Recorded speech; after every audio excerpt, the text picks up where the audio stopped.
R জালত পৰিছে দিল্লীৰ আম আদমি পাৰ্টিৰ চৰকাৰৰ বিধায়ক আমানতুল্লাহ খান দুৰ্নীতি নিবাৰক সংস্থাই গ্ৰেপ্তাৰ কৰিছে আপৰ বিধায়কগৰাকীক শুকুৰবাৰে দুৰ্নীতিত নিবাৰক শাখাই বিধায়ক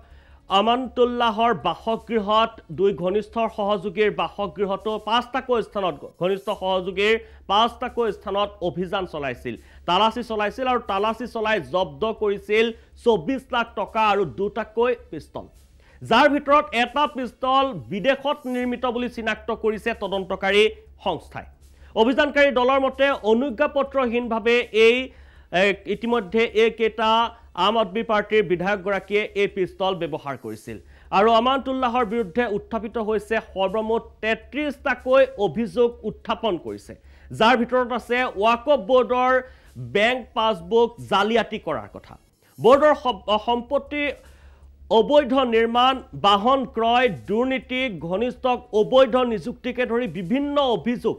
ইতিমধ্যে উত্থাপিত হৈছে আম আদমি পাৰ্টিৰ এই বিধায়কগৰাকীৰ বিৰুদ্ধে 2020 চনত এই কেলেংকাৰীৰ সন্দৰ্ভত দুৰ্নীতি নিবাৰক সংস্থাই ৰুজু কৰিছিল গোচৰ আৰু সূত্ৰই প্ৰকাশ কৰা মতে থানাৰ ইতিমধ্যে খানৰ বিৰুদ্ধে যে বিধায়কগৰাকীৰ বিৰুদ্ধে আমানতুল্লাহ নামৰ বিধায়কগৰাকীৰ বিৰুদ্ধে উত্থাপিত হৈছে 2018 পৰা 2020 চনৰ ভিতৰত কেলেংকাৰীৰ সংঘটিত কৰাৰ অভিযোগ যাৰ পৰিপ্ৰেক্ষিতত আমানতুল্লাহক ওয়াকফ বোৰ্ডৰ অধ্যক্ষ পদৰ পৰা অপসাৰণৰ বাবে দিল্লীৰ লেফটেনেণ্ট গভৰ্ণৰলৈ পত্ৰ প্ৰেৰণ কৰিছিল দুৰ্নীতি নিবাৰক সংস্থাই আৰু শুকুৰবাৰে বিধায়ক আমানতুল্লাহৰ বাসগৃহৰ লগতে তেওঁৰ ঘনিষ্ঠৰ পাঁচটাকৈ স্থানত তালাচী চলাইছিল আৰু জামিয়া উঠলা আৰু গফুৰনগৰৰ 5 স্থানত অভিযান চলাইছিল আৰু এই অভিযান কালতে 24 লক্ষ টকাৰ লগতে দুটাকৈ পিস্তল ইতিমধ্যে জব্দ কৰিছে দুৰ্নীতি নিবাৰক সংস্থাই কিন্তু সমগ্ৰ ঘটনা সন্দৰ্ভত আমানতুল্লাহে কয় যে যোগ্যতাৰ আধাৰতে দিয়া হৈছিল নিযুক্তি আমানতুল্লাহে সকলো নিয়মৰ মাজেৰে হোৱাৰ লগতে এয়া ওয়াকফ বোৰ্ডৰ সিইঅৰ ষড়যন্ত্ৰ বুলি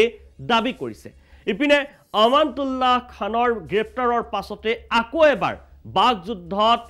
আম আদমি পাৰ্টি আৰু বিজেপি খানৰ গ্ৰেপ্তাৰৰ পাছত আপ নেতা মনীষ সিসোদিয়াই ইয়াক বিজেপিৰ অপাৰেশ্যন লটাছৰ ষড়যন্ত্ৰ বুলি দাবী কৰিছে সিসোদিয়াৰ মতে আপ নেতাসকলক উফৰোৱাৰ বাবে অব্যাহত আছে বিজেপিৰ অপাৰেশ্যন লটাছ আৰু এই সন্দৰ্ভত আপ দলৰ দাবী ভুৱা গোচৰৰে জালত পেলোৱাৰ চেষ্টা চলাইছে এবাৰ আপৰ বিধায়কসকলক মনীষ সিসোদিয়া উপমুখ্যমন্ত্ৰী দিল্লীৰ উপমুখ্যমন্ত্ৰীগৰাকীয়ে পুনৰ এই বিধায়কগৰাকীৰ এনে ধৰণৰ দুৰ্নীতিৰ অভিযোগৰ কথা পোহৰলৈ অহাৰ পাছতে যে তেওঁৰ দুটাকৈ পিস্তল ইতিমধ্যে উদ্ধাৰ হৈছে তেওঁৰ বাসগৃহৰ পৰা আৰু এই কথা পোহৰলৈ অহাৰ পাছত মনীষ সিসোদিয়াই উল্লেখ কৰিছে যে এয়া বিজেপিৰ ষড়যন্ত্ৰ আৰু যি কেইবাখনো ৰাজ্যত অপাৰেশ্যন লটাছ উল্লেখ কৰা হৈছে অপাৰেশ্যন লটাছৰ জৰিয়তে বিজেপিৰ চৰকাৰ গঠনৰ যি কুচকাবাজ তাৰে এক ফচল বুলি উল্লেখ কৰিছে এয়া আৰু সেই কাৰণে আমানতুল্লাহৰ বিৰুদ্ধে এনে ধৰণৰ গোচৰ জাপি দিয়া হৈছে বুলি উল্লেখ কৰিছে আম আদমি পাৰ্টিয়ে বৰ্তমান সময়তো আমানতুল্লাহৰ যি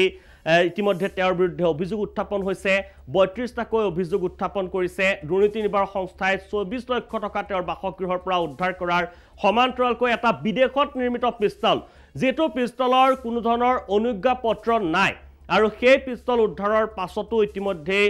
আম আদমি পাৰ্টিয়ে দলৰ যিগৰাকী বিধায়ক তেওঁক বৰ্তমান সময়তো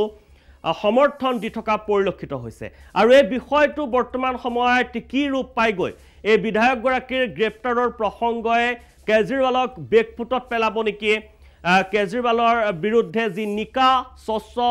দিল্লী চৰকাৰ চলোৱাৰ কথা উল্লেখ কৰি থাকে সেয়া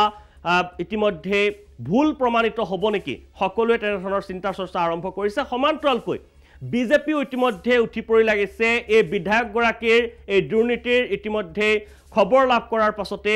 এই ইতিমধ্যে যি তেওঁৰ পিস্তল উদ্ধাৰ হ'ল যাৰ কি অনুজ্ঞাপত্ৰ নাই সমান্তৰালকৈ 24 লক্ষ টকা কেনেকৈ তেওঁৰ গহৰৰ পৰা উদ্ধাৰ হ'ল সমান্তৰালকৈ যি তেওঁৰ পৰিয়ালৰ